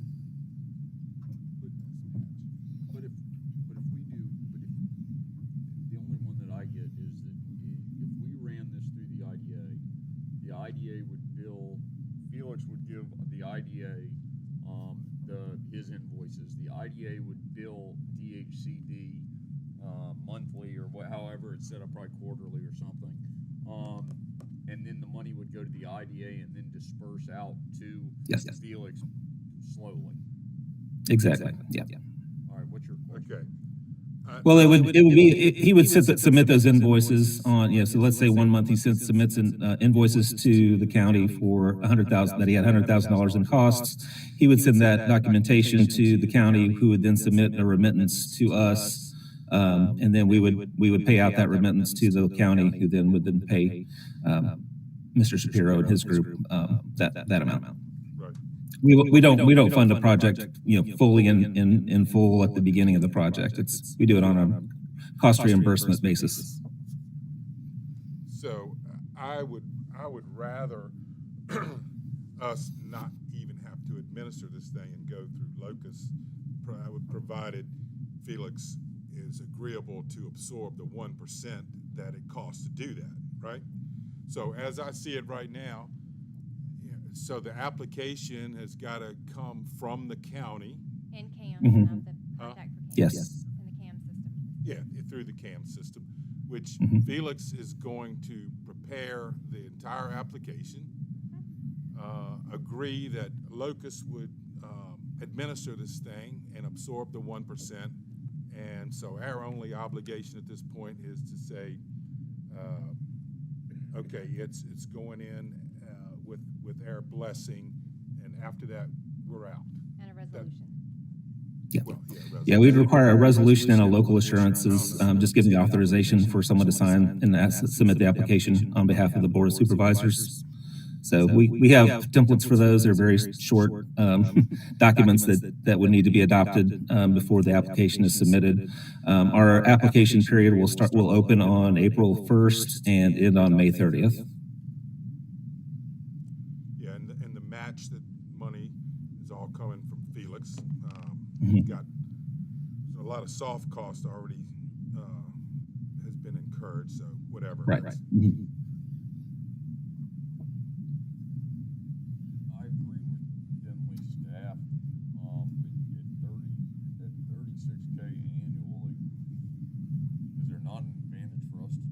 of it, or at least looking into it to see if the administrative side is worth $36K annually? If we don't have to pay it back to the state? Well, I didn't think, I thought the 36K That would be his payment. was just his payment based on what he has drawn down, right? The 36K is based off 600. Over 20 years, and right. 2.5. So basically, there's no admin fee that the county or the county's IDA can incur for doing this. Is that correct? We can allow if the IDA decides that they want to administer the loan, we can allow the interest in the payments to go to the county to help defray any administrative costs that you might have associated with the loan, but the principal payments would need to go into a separate fund to set up that revolving loan fund. Yeah, you're talking, he's saying Jamie's like inspections, and we could do that as a cost. I was thinking his original comment, the reason I bring up 36 is that, does it have to go into a revolving economic development fund? Yes, it does. It does have to, even through the IDA? It depends on how, some localities have done it through the locality, directly, but a lot of them do it through an IDA or EDA authority. Yeah, the IDA would set up an account like they've done for Woodbury, for example, and then Does would that run through that. exhaust out over a period of time and then could go into the county? Because the last one we had, what was the one that we ended up giving the town? I It was think, the 30? town, it was the That we had revolving loan. used it Twice, and and then then it went to the town. Yes. And wasn't it 30K? 35, I think. Yeah, 35, awesome. I don't know, I just think it's something, if we're gonna get into, excuse, Mr. I have a hard time, Mr. Corey, thank you. Yeah, please call me Tori. It's a loan, but then it goes to a grant, so I mean, we need to, I would think that we'd try to figure out if it was worth our time going through the IDA and setting up one of these funds if we don't have to pay it back to DHCD and the money could stay local. I think that's definitely noble. Tori, thank you, Mr. Chairman, that is easier. Tori, this is Jonathan again. Question, I'm trying to think the vehicle of the IDA. So these payments from the IDA or invoices, however the route you're going, is that once a month? Is that quarterly? How does that process work? It's however often that Mr. Shapiro submits them. We can do them on a monthly basis. We can do them on a quarterly basis. Yeah. We just ask not a weekly basis, but most times they'll get the AIA reports from the contractors on a monthly basis, and then you have to pay those. But that's typical, but that's fine. So Sean, I have a question from a legal standpoint. Certainly the IDA is a board, and they vote as a board. To administer just payments, could they hold one meeting if they reviewed and approved this program? This is all hypothetical, members of the board. Could they hold one meeting to authorize their treasurer to administer those invoices? They have officers. I can't think of any reason they could not do that. That way they're not meeting, they're not advertising and meeting every Just time an invoice yeah, comes in. Just to answer their bank statement. Right. I think that makes sense. Yeah, I think that's typical for what most localities have done is they've just authorized the treasurer to, use those, forward those payments on without having to, have another meeting, public hearings, et cetera. All right, Jim, please. Well, my question is, let's assume that the county were to administer this, and we get the payments to put in a development fund. Do any prospective projects that would apply for money from that development fund, who would actually make the decision as to where that, if and when that money was dispersed? The county or? IDA, I think IDA would. The IDA, okay. The IDA would as part of the revolving loan. Okay. The next question, you mind? Yeah, go ahead. The next question and I appreciate it, Tori, if you explain this one more time. That this is a loan, an initial loan with a 2%, 2.5% interest in 20 years or whatever the terms tend to be, with a performance agreement.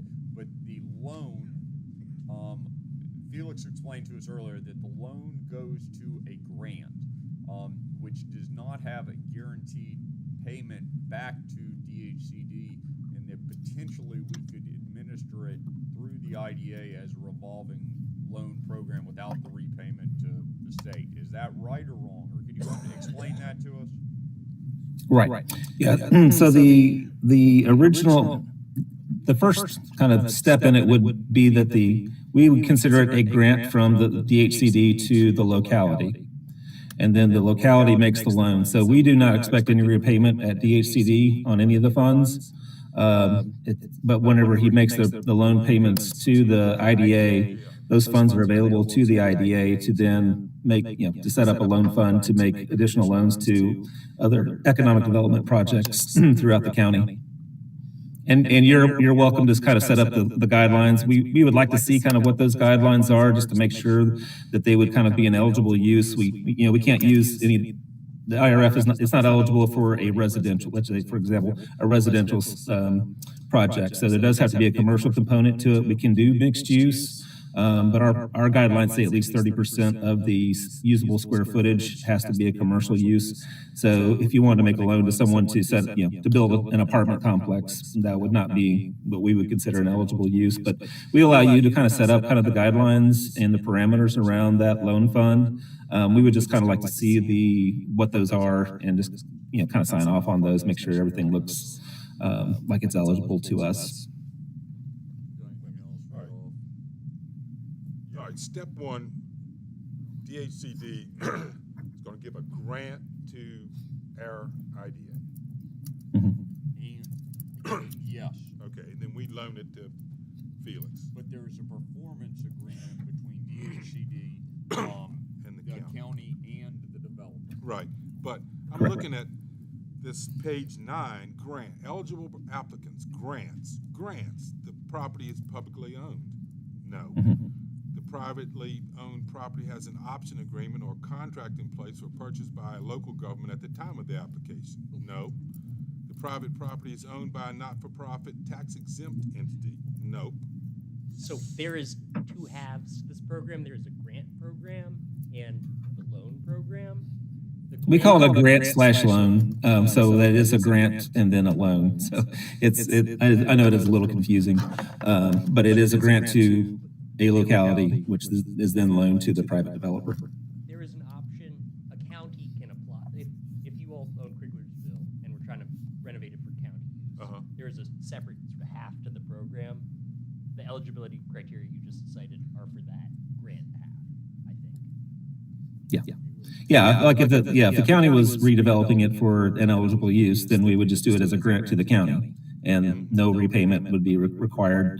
We would only have like what we call a deed restriction for 10 years to make sure that the use is an eligible use for at least 10 years off of that. But since it is this project would be a private end use and developer and owner, that then turns into a loan, which then has would have a loan agreement and a deed of trust on it. So that kind of covers the county's involvement in the project, and any repayments are then made to the county. If heaven forbid there's a default on the loan, then the county would then go to make those efforts to get those funds back from the developers. Tracy? Okay.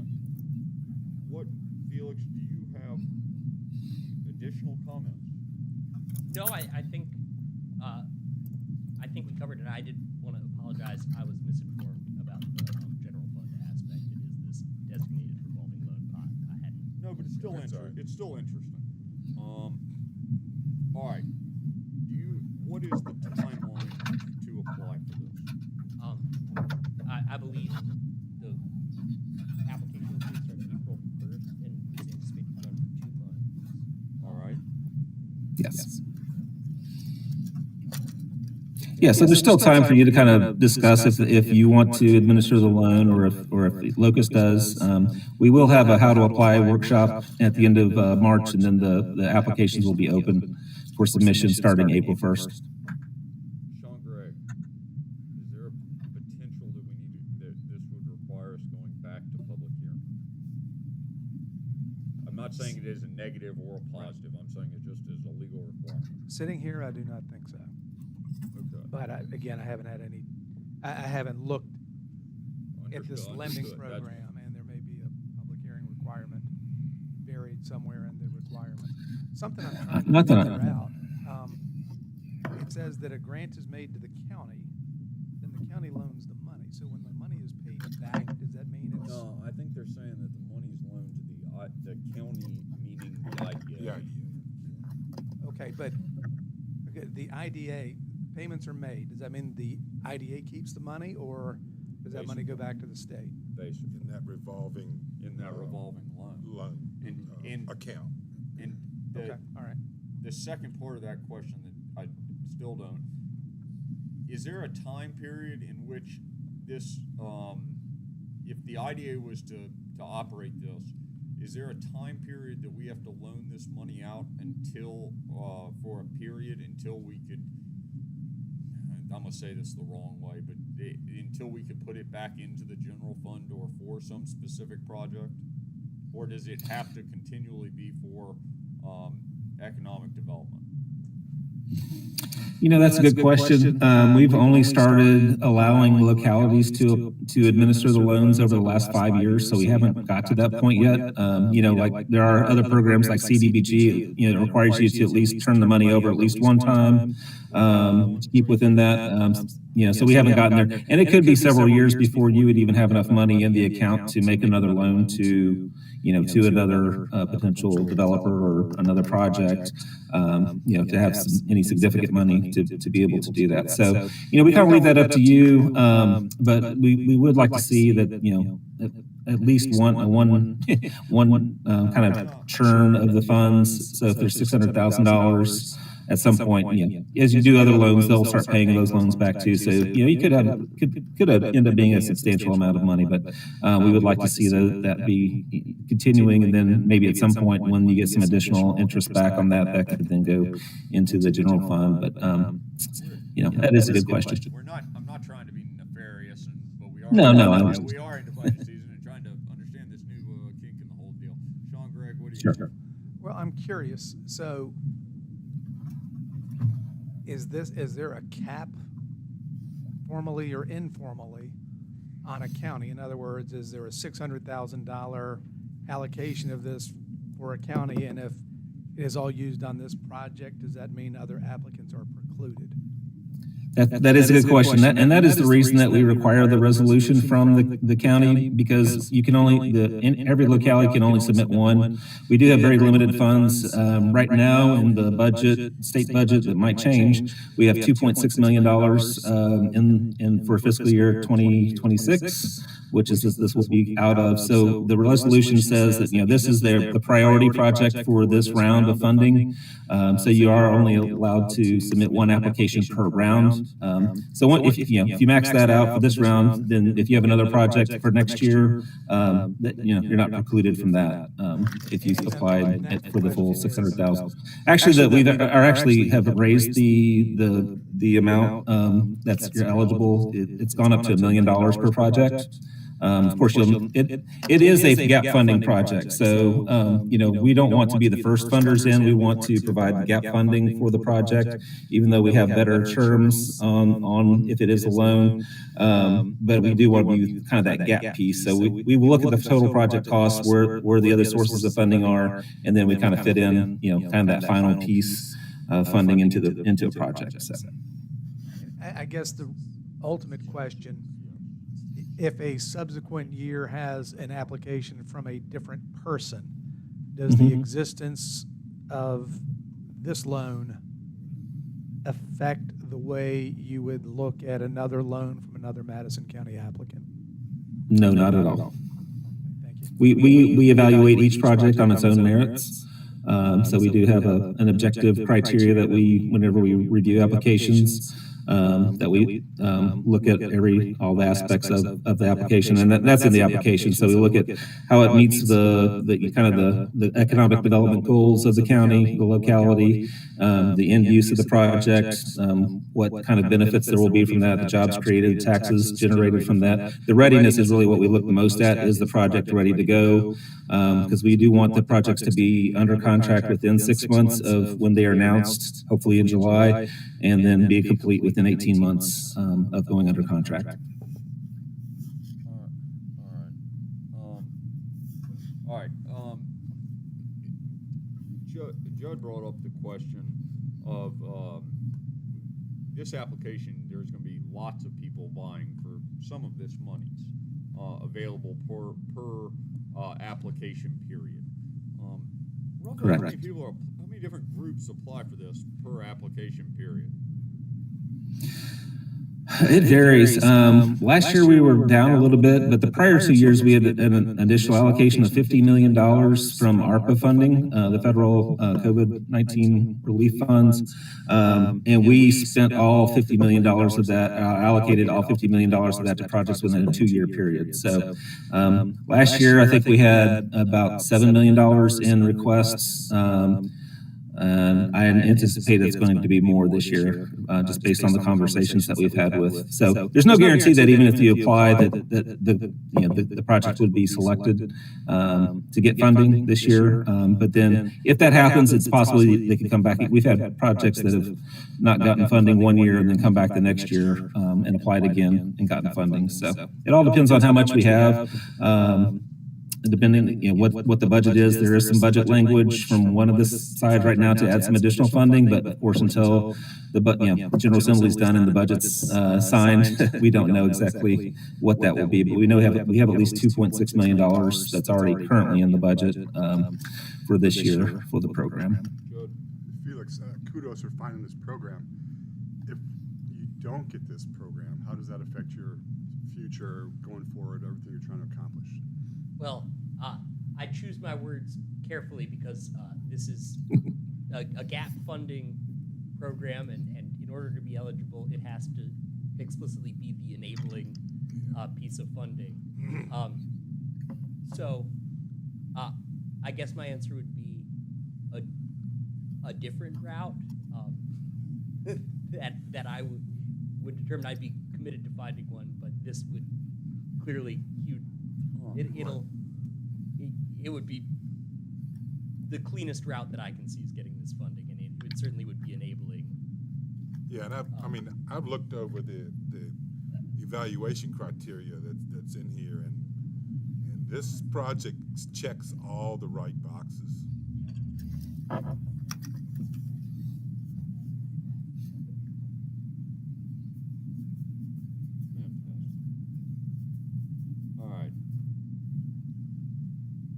Tracy or Felix, y'all have anything else to add to this interesting conversation?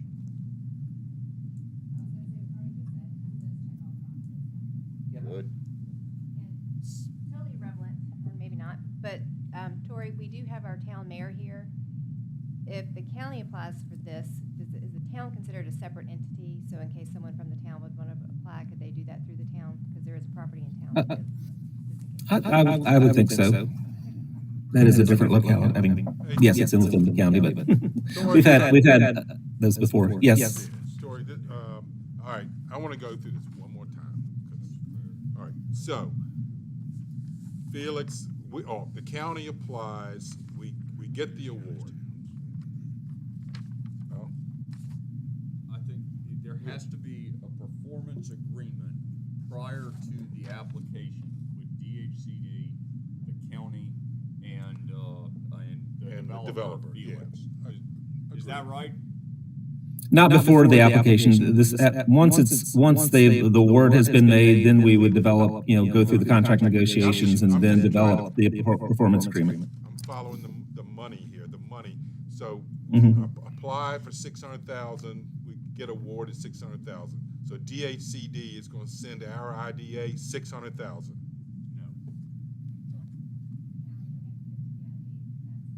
Oh. No, and they're not giving us the full amount. It's an invoiced, it's either, I'm sure it's quarterly or monthly or however the heck the performance agreement is set up. What? Right. But it's not a lump sum to the county and then IDA or IDA and then to the applicant. They're only Correct. releasing a specific amount. DHCD is only releasing a specific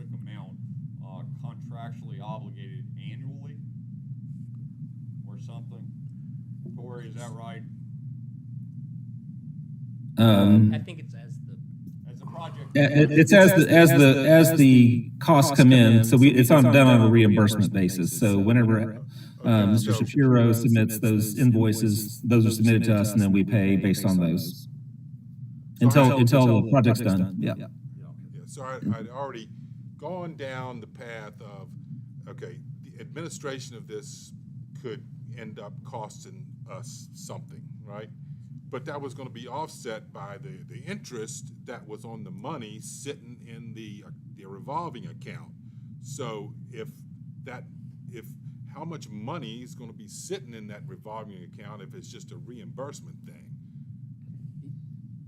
So it'll be sitting there. Well, it'll be part of the loan payment. So he'll pay principal and interest, and so the interest that he's paying on the loan, that those monies can be used by the county to help offset those. You really won't have much, while the project's going on. But once he starts repayments, then you'll start receiving those interest payments. Okay, it's not the money coming from DHCD sitting there earning interest, it's him paying it back. Paying it back, correct. Okay. Sorry, I'm just stupid sometimes. No. We put a timeline, Mr. Yao, up. Now, of course, Tori, if there's a new timeline available, we would love to have it. But that's kind of the next steps, I think, where you were going to, Vice Chairman Yao. Some of that negotiation stuff is at the end, it appears. The IRF awardee contract negotiation. Yeah, once it's awarded, then we can kind of get all into that the stuff nitty-gritty right of the details.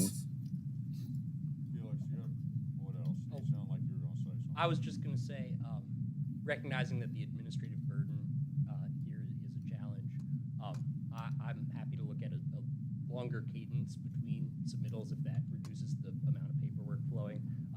I am empathetic. I am the signatory for an IDA bond account in Richmond, and it has biweekly draws, and I would not wish that on my worst enemy.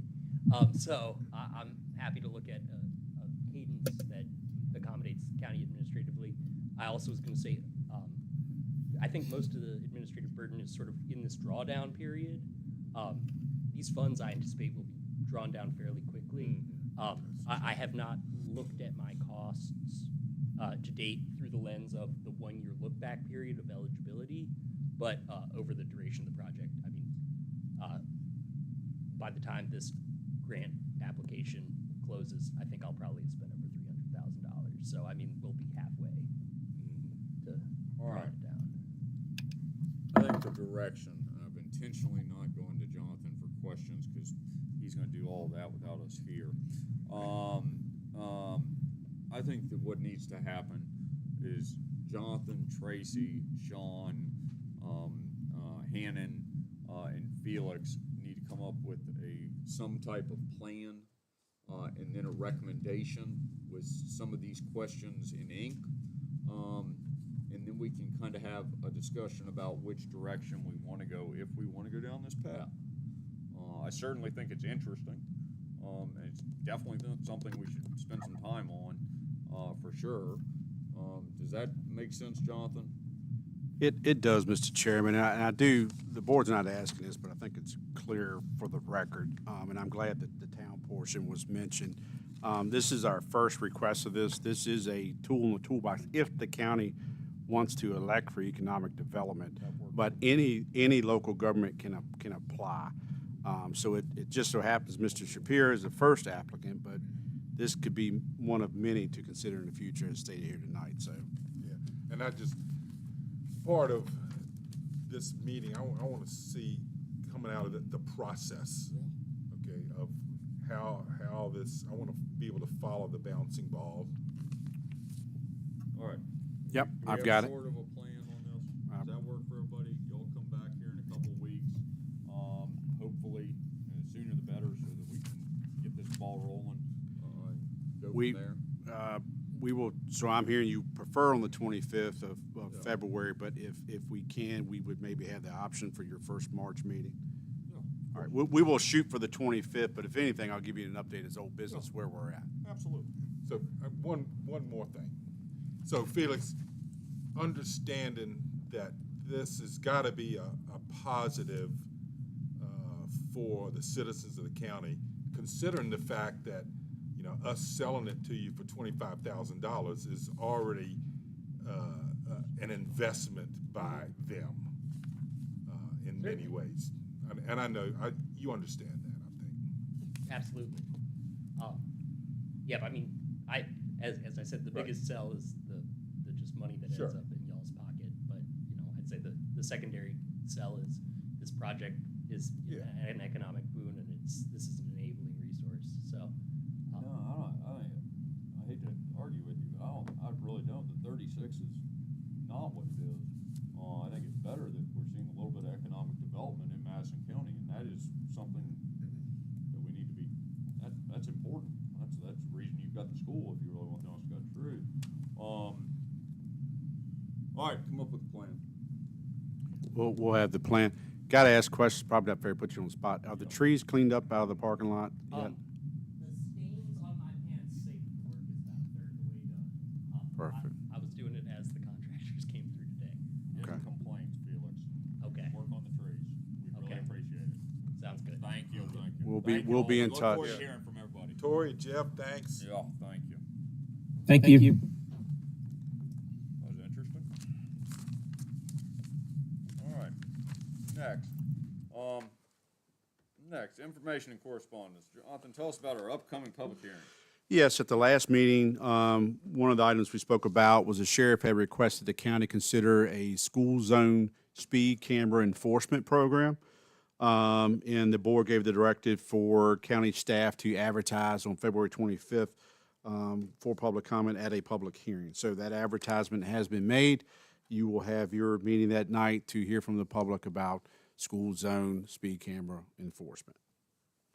As you know, and I've been sending you all also the regular updates from the General Assembly, there is a bill put forth in reference to funding generated from such programs. So that has currently survived through the General Assembly. We'll see if that bill lives, but we will certainly bring that back as information as a whole to the board when we do our intro for the public hearing on February 25th.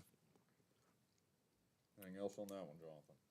No, sir. All right, Wolftown Hood's road speed study reduction. We had given, and thanks to Mr. Gordon, who put together some table set data that law enforcement had done on speed enforcement on, I think it was like 4 different roads. One of the 4 roads kind of showed, some speeding, some concerns. The question when Brian and I was at VDOT's office a couple weeks ago to talk about rural rustic, that's another topic for another day. We did talk about those speed studies. All in all, the major concern was along Wolftown Hood Road. I think I talked at the last meeting about making the request, or I think there maybe even was board agreement to make a request to VDOT to look at this intersection of Grays Mill Road and Wolftown Hood Road, just past, if you're headed towards Greene County, just past those apartments.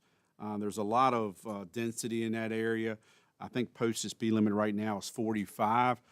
There were some of that speed data that folks were over 60 mile an hour. I think it might have been 9 or 10 times. Certainly you have single-family homes as well as apartments in that area. It's kind of difficult pulling out. There is some curves in that segment of the road too that can make pulling out a little alarming at times. So we have made that request to VDOT, and when we hear back from them, we will definitely update the board. Anybody else got anything on that? All right, anybody else have any information and correspondence? Public comment. Public comment. Any public comment? All right, Ms. Campbell, let us get you a microphone. Somebody give Ms. Campbell a microphone or come on up or whatever.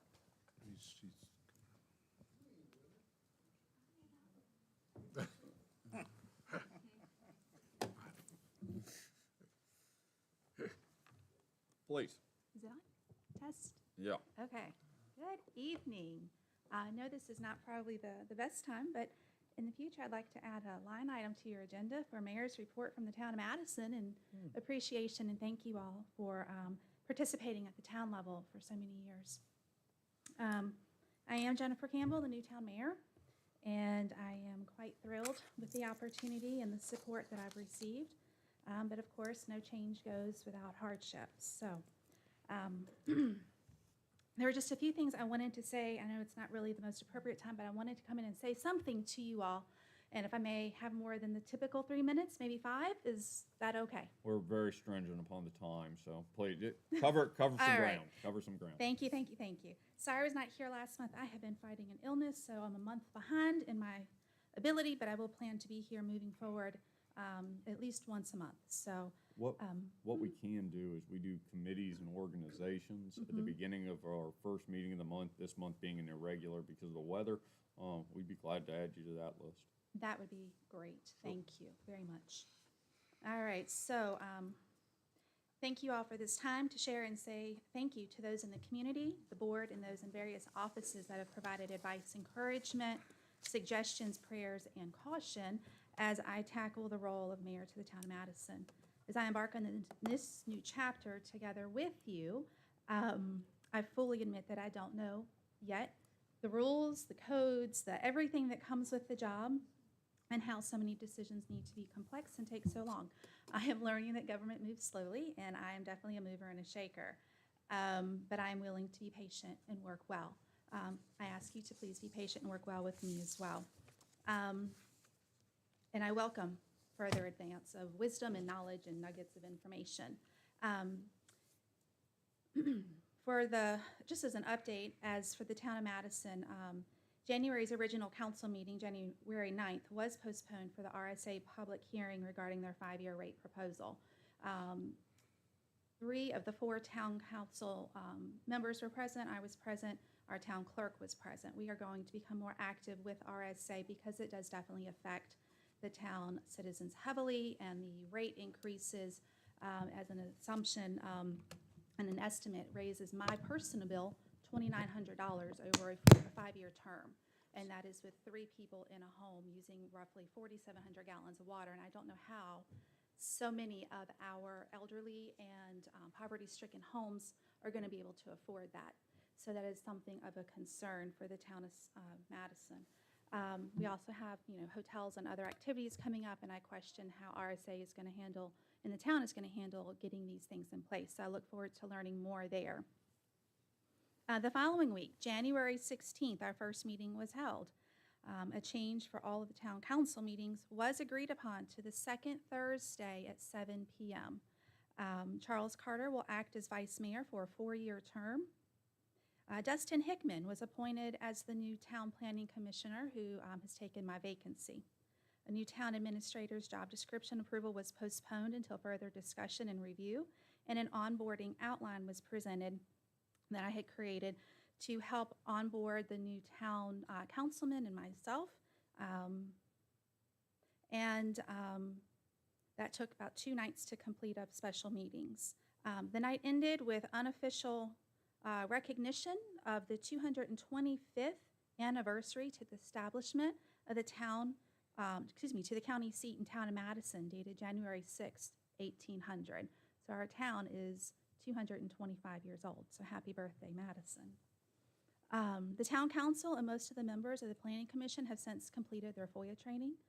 The town website now provides agendas and minutes, updated contact info for the new council, which I'm so proud to say we have professional emails of Jay Campbell at townofmadisonvirginia.com. That is a big stride for all of us to achieve some professionalism, in addition to the online payment options for taxes. So our website is moving along as well, and Cheryl's and is this Mr. Moncrief? Yeah. No, that's No? Bruce Livingston. Different Okay, call. I'm learning, but Yeah. there's a great team effort there, Good. so I'm Good. learning faces and names. The onboarding conversations brought clarity, reference guides, discussions of opportunities, and many more tasks to process. Out of it, one of my favorite to announce is that the agreement of quarterly town halls will soon be scheduled and announced beginning in March.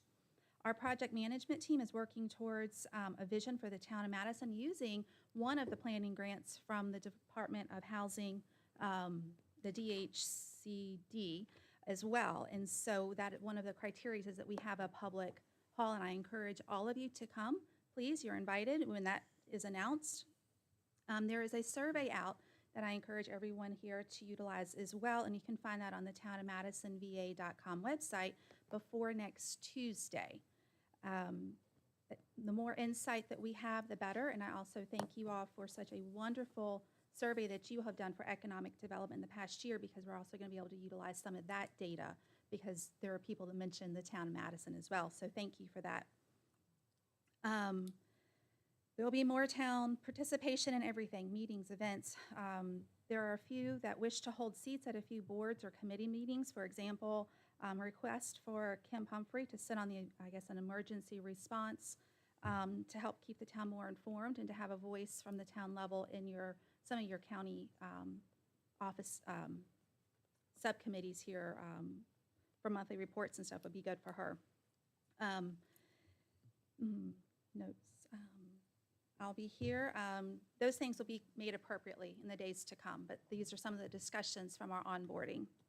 At 7 o'clock tonight, we will hold our second town council meeting. You're all invited. Among the many items on this agenda, we will set a date to appropriately recognize former town mayor Willie Lamar for his 24 years of service. And if there is anything that comes to mind that highlights his time of service, because I was not active with the exception to the past 4 years, I greatly welcome the opportunity and stories to learn more from you. I'd like to give him a big thank you. It's quite the job for 24 years. With that being said, all things are different. Change is sometimes scary, but it's also not wrong. So I look forward to making some improvements, working with the town council, and working better together at many levels in our future. So thank you. Any questions? The only comment I'll make, and we appreciate it, I'm glad you're coming and be involved with all of this. It's super important. Only two of us can show up to any event we're talking Understood. anything, so we're very astute of such things, Yes. you know. That's it. Anybody else have any comments for Ms. Campbell? Well, thank you, ma'am. Thank you all. See you at 7. All right. Any other public comment? All right. What would y'all like to do? Move to adjourn, Mr. Chairman. Second. Motion made and seconded. Further discussion? Hearing none. All in favor signify by saying aye. Aye. Opposed, same sign. Thank y'all. Thank you, Clay. Yes, sir, Joe. Tough meeting to run. Interesting. This conference is no longer being recorded.